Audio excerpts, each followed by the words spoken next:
وإذ قال الله يا عيسى ابن مريم أأنت قلت للناس اتخذوني وأمي إلهين من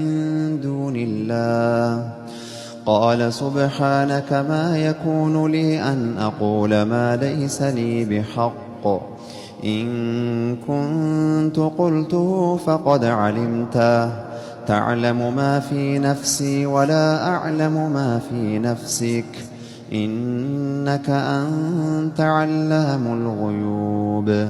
ما قلت لهم إلا ما أمرتني به أن اعبدوا الله ربي وربكم وكنت عليهم شهيدا ما دمت فيهم فلما توفيتني كنت أنت الرقيب عليهم وأنت على كل شيء شهيد.